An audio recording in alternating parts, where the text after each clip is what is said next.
Did you know आप अपने पूरे दिन में जितने भी एक्शंस लेते हो उसमें से 40% एक्शंस आपकी हैबिट्स है, ना कि आपके खुद के कॉन्शियस डिसीजंस। इमेजिन करो कि आपने हैबिट्स के पीछे के साइंस को समझ लिया है और अब आप आने वाले 2025 ईयर के अंदर अपनी मनचाही हैबिट को मास्टर करने वाले हो। Hello everyone, I am Mehul Pawar और आज के इस वीडियो के अंदर हम डिस्कस करेंगे हैबिट्स के पीछे के साइंस को और ये जानने की कोशिश करेंगे कि आखिर क्यों एक ह्यूमन बीइंग को एक पर्टिकुलर हैबिट को अपनी रूटीन में लाने के लिए इतना ज़्यादा कॉन्शियस एफर्ट लगाना पड़ता है और हैबिट को बिल्ड कैसे किया जाता है। Also I will share some proven strategies backed by psychology so that you can start your 2025 year on the right foot. So let's गो।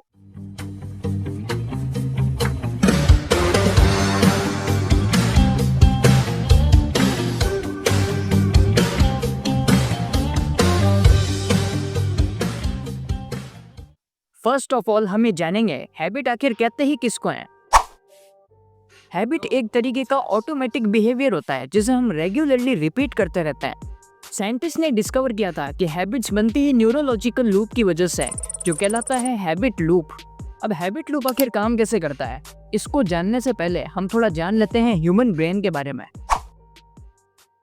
जैसा कि हम बचपन से सुनते आ रहे हैं कि हमारे ब्रेन के दो कंपार्टमेंट्स हैं।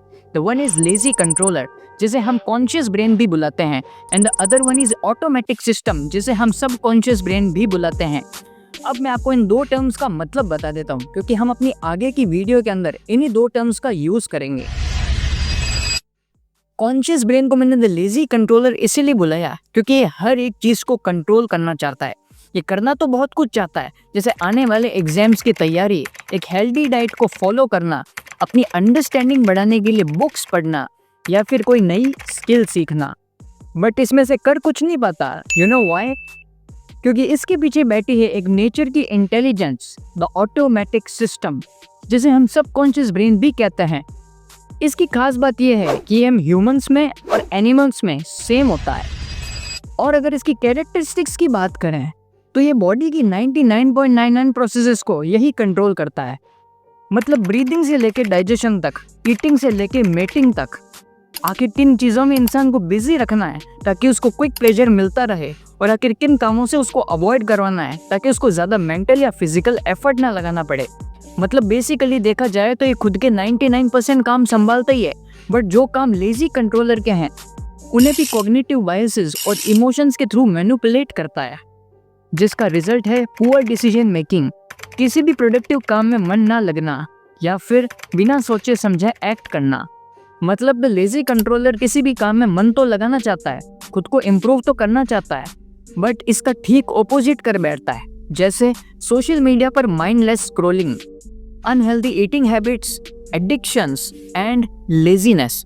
और फिर इन्हीं चीज़ों को बार बार रिपीट करता रहता है, जिससे इनकी एक हैबिट बन जाती है और ये काम चला जाता है ऑटोमेटिक सिस्टम के पास में, जिसमें फिर एफर्ट भी नहीं लगाना पड़ता और रिवॉर्ड मिलता है वो अलग, जैसे क्विक प्लेजर।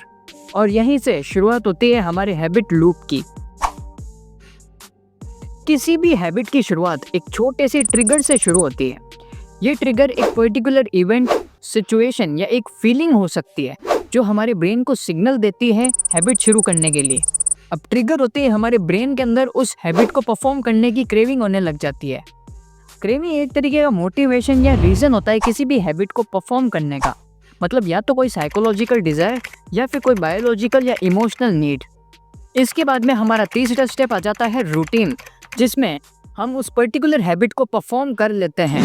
वो केक का पीस उठाकर खा लेते हैं, सोशल मीडिया पर माइंडलेस स्क्रॉलिंग कर बैठते हैं, और ये सब करने के बाद में हमें मिलता है रिवॉर्ड। अब वो रिवॉर्ड या तो प्लेजरेबल हो सकता है या फिर रिग्रेटफुल हो सकता है। और फिर जब हम इस लूप को अगेन एंड अगेन रिपीट करते रहते हैं तो ये काम चला जाता है ऑटोमेटिक सिस्टम के पास में। फिर हमें इस काम के लिए कोई एफर्ट नहीं लगाना पड़ता। नाउ अभी हमने इतना तो समझ लिया कि हैबिट लूप काम कैसे करता है, बट हमारा काम सिर्फ इसे समझना ही नहीं बल्कि अपने लिए प्रोडक्टिव हैबिट्स बिल्ड करना है। और यहीं से हमारे वीडियो के दूसरे फेज की शुरुआत होती है, जिसमें हम ये जानेंगे why building habits is hard. आखिर क्यों एक अच्छी आदत को बनाना इतना ज़्यादा मुश्किल होता है। ऐसा इसीलिए होता है क्योंकि हमारा ब्रेन कुछ इस तरीके से डिज़ाइन हुआ है जिसमें वो ज़्यादा से ज़्यादा एनर्जी को बचा कर रखना चाहता है। वो ये नहीं चाहता कि हम ज़्यादा मेंटल या फिजिकल एफर्ट लगाएं और बस उसी को फॉलो करते रहें जो हम ऑलरेडी जानते हैं। आदतें ग्रूव्स की तरह होती है, जो जितनी ज़्यादा गहरी होंगी उतना ही ज़्यादा मुश्किल होगा उसे बदलना। अब आपके दिमाग में क्वेश्चन आ रहा होगा, जब इतना ज़्यादा मुश्किल है अपनी आदतों को बदलना, तो क्या अब हम कुछ कर ही नहीं सकते?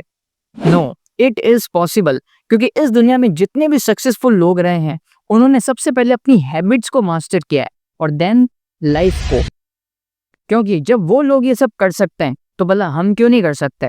और यहीं से शुरुआत होती है हमारे इस वीडियो के सबसे अवेटेड पार्ट की, जिसमें हम जानेंगे how to build better habits in 2025।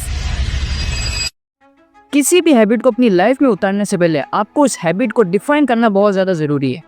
अब या तो वो हैबिट लॉन्ग टर्म के लिए हो सकती है या फिर शॉर्ट टर्म के लिए हो सकती है। मेक श्योर आपको एक ऐसी हैबिट लेनी है जो आपकी लाइफ में बड़े से बड़ा पॉजिटिव इम्पैक्ट डाले और लॉन्ग टर्म में बेनिफिशियल हो।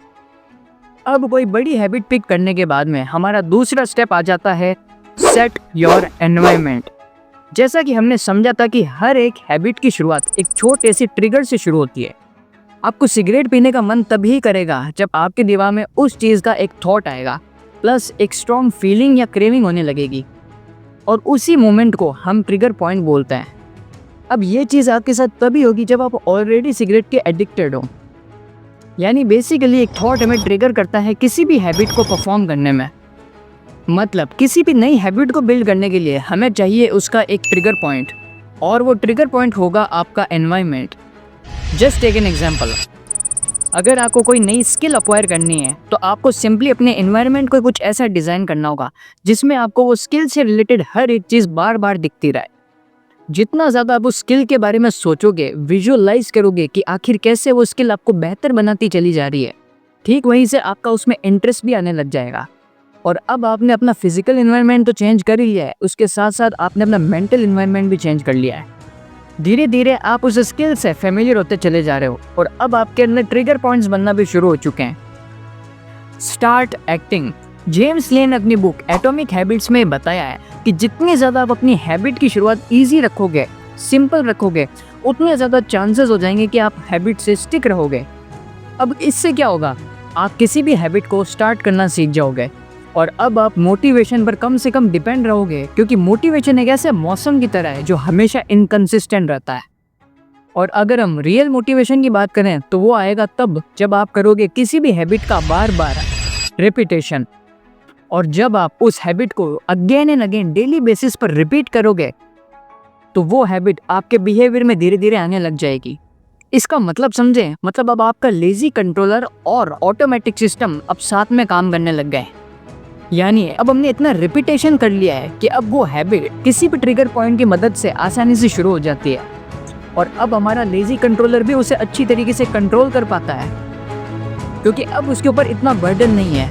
क्यों? क्योंकि हमने उस हैबिट को एटॉमिक लेवल्स पर तोड़कर शुरू करना सीख लिया है। एंड फाइनली अब आपकी ब्रेन की दोनों साइड साथ में मिलकर काम कर रही है, और अब आप अंदर से और बाहर से ग्रो करते चले जा रहे हो एंड 2025 ईयर को अपना बेस्ट ईयर बनाते चले जा रहे हो।